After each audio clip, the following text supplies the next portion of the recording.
C'était avant, c'était pourtant voici seulement 6 semaines, 27 février 2020. Monsieur Jean-Marc Wessosfort, maire de Cahors, avait reçu une délégation de manifestants. Le sujet principal de leur échange semble avoir été une prime au personnel des EHPAD, qui ne recevront pas celle des accords nationaux car ils sont salariés territoriaux. Et le maire de Cahors semble ne pas vouloir faire un geste pour ceux de Cahors, car il ajouterait un avantage à des personnes qui ne vivent pas forcément à Cahors. C'est ce que j'ai compris du compte-rendu de M. Jérôme Delmas, secrétaire départemental de la CGT Lot. C'était devant la mairie. Il pleuvait, la qualité du son n'est pas extraordinaire. Naturellement, j'ai peut-être mal compris, mais M. le maire le sait, hier comme aujourd'hui. Je souhaite pouvoir le questionner. J'ai du retard dans la diffusion des vidéos. Ce jour-là, j'espérais encore que M. Jean-Marc Wessosfort, candidat à sa succession, accepterait de répondre à mes questions, justement. 4 des têtes de liste de Cahors ont répondu, pas M. le maire. Réélu au premier tour, avec plus de 55% des voix. La conclusion est peut-être que dans notre département, quand on est ainsi réélu, on peut se permettre de choisir ses médias. Et donc les médias doivent savoir que nos grands élus ont les moyens de leur couper l'arrivée des informations, et même de les snober. Et oui, tout le monde est pour les médias libres, mais certains comportements semblent accréditer l'idée que des élus préfèrent les médias d'accompagnement désinstallés. Je vous diffuse ce document, voilà également les soucis des salariés des EHPAD avant, et les réponses qui leur étaient apportées.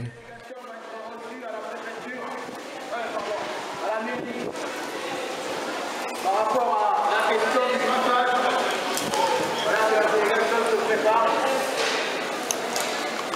On vous invite bien sûr à rester là pour poursuivre la manifestation jusqu'au palais de justice. Donc monsieur le maire ne descend pas visiblement, mais une délégation va être reçue à la mairie. Voilà, c'est pour ça que les manifestants sont arrêtés devant la mairie de Cahors, naturellement. Et moi, je suis un peu à l'abri, donc ouais, je vais peut-être les voir passer. Je vais voir passer les personnes de la délégation. Je ne sais pas qui sera la délégation et pourquoi monsieur le maire ne descend pas. Monsieur le maire aurait pu descendre. Il y a déjà une candidate dans le cortège, il y aurait pu en avoir 2. Donc voilà la délégation qui va être reçue par monsieur le maire en personne. Par monsieur le maire en personne ? Oui, oui, c'est ça.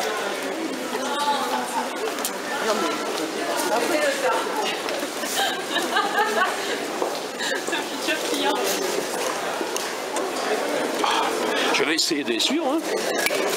On va essayer de suivre la délégation.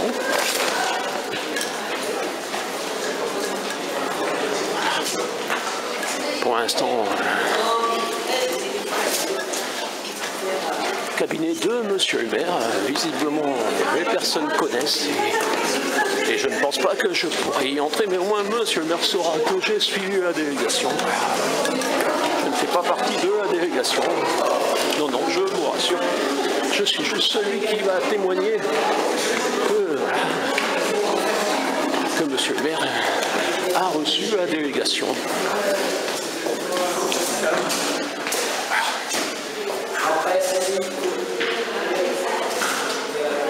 Donc la délégation est reçue dans le bureau de monsieur le maire. Je ne sais pas si on aperçoit monsieur le maire et si la porte va être fermée. Je ne sais pas. Mais la porte se ferme. La délégation est reçue. Cabinet de monsieur le maire. Ils sont presque aussi nombreux à l'intérieur qu'à l'extérieur et ils descendent les escaliers. Voilà, ils ont été reçus par monsieur le maire, on ne sait pas. Le grand secret que monsieur Jean-Marc Wessosfort a pu leur dévoiler. En tout cas, ce fut une très grande délégation pour un petit bureau et monsieur le maire n'est pas venu. Non, monsieur le maire ne descend pas avec les élus. Oh le lapsus, oui. Non, les élus, les heureux élus qui ont eu la chance d'être reçus. Voilà ce que je voulais dire. Et voilà, ils vont retrouver leurs confrères et peut-être expliquer ce qu'il s'est passé. Mais non, monsieur le maire n'est pas descendu. On aurait eu une photo devant la mairie, mais non, ce n'est pas possible, sûrement. Et monsieur le maire, peut-être que j'espère pouvoir l'interroger comme j'ai interviewé pour l'instant deux des autres candidats à la mairie de Cahors 2020. Le gouvernement a fait le printage, je sais que le gouvernement a décidé d'attribuer à tous les personnels, à une partie des personnels de la fonction hospitalière qui travaillent en lien avec le printage. Je dis la partie parce qu'en fait, quand on parle du printage, en fait, il y a des personnes âgées qui arrivent également dans les services d'urgence, qui arrivent dans d'autres services, donc avec parfois des pathologies assez lourdes. Donc les personnels, ces personnels-là qui peuvent recevoir des personnes âgées ne sont pas considérés comme travaillant en lien avec des personnes âgées. Vous voyez ce que je veux dire? Donc déjà, même au sein de la fonction hospitalière, il y a une injustice avec cette prime-là. Et de surcroît, dans notre département, comme vous le savez, la plupart des établissements qui reçoivent des personnes âgées, les EHPAD, sont territoriales. Donc aujourd'hui, de fait, étant donné que les agents sont au statut territorial, ils sont exclus de la prime printage. Sachant que déjà les salaires sont très bas, que les grilles, comme tous les agents, les points d'indice n'ont pas été revalorisés, sont gelés depuis des années. Ce qui d'ailleurs pénalisera bien sûr les agents aujourd'hui, mais aussi par rapport à la retraite. Donc, double injustice, car eux ne sont pas destinataires de cette prime des 100 €. Alors donc nous sommes allés demander aujourd'hui à M. le maire de lui poser la question, qu'est-ce qu'il a à mettre des agents de la territoriale qui travaillent au service du printage et donc un grand nombre d'agents dans notre département qui sont sous cette coupe-là. Alors, lui, par rapport à la question maire de Cahors, il dit même qu'il n'est pas de Volt, c'est ça qui est sous sa coupe.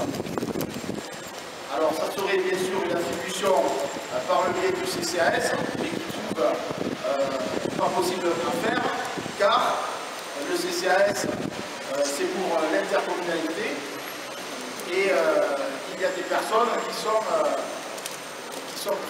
pas de la commune, qui seraient donc, comment dire, ça serait injuste par rapport aux habitants, de piocher dans ce budget-là.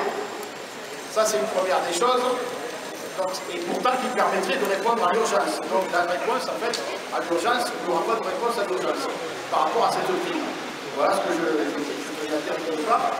La deuxième chose, il s'engage bien sûr à faire remonter, et là, auprès de l'ARS, auprès du ministre, etc., cette situation qui est injuste, etc. Voilà, je n'en dis pas plus, vous avez compris, ça s'engage dans un débat qui est beaucoup plus long, et l'issue est plus certaine à ce moment-là. Bon, monsieur le maire, je vais remonter avant vous. Prendre de nouveaux rendez-vous, puisque les élections municipales approchent.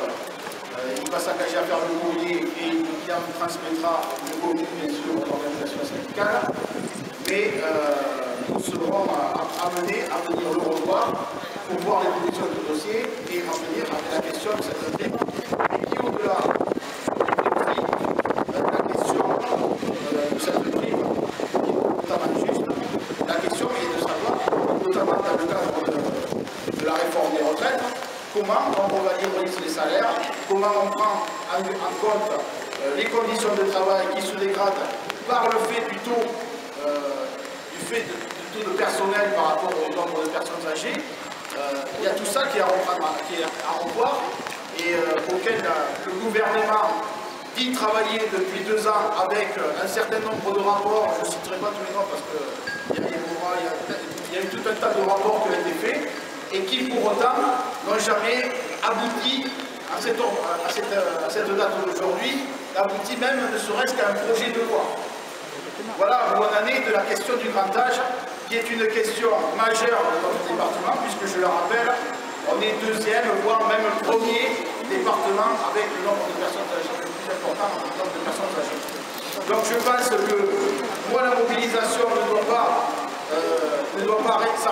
s'en rester là, qu'on doit rester mobilisé au niveau des personnels, mais aussi de l'ensemble des usagers, pour regagner une revalorisation des salaires au-delà de la prime, une revalorisation des salaires, écrire et bien sûr pour améliorer les conditions de travail, les embauches à la hauteur dans les établissements. Voilà, monsieur le maire, si vous pensez que le compte rendu n'est pas tout à fait exact, naturellement, je suis à votre écoute pour vous interroger également sur ce sujet. À bientôt, ici Cahors, à vous le monde. Voilà, monsieur le maire, vous êtes là quelque part dans votre bureau, je crois, si je me situe bien. Eh oui, il pleut sur Cahors, et j'ai le parapluie dessus, vous voyez. Et déclarer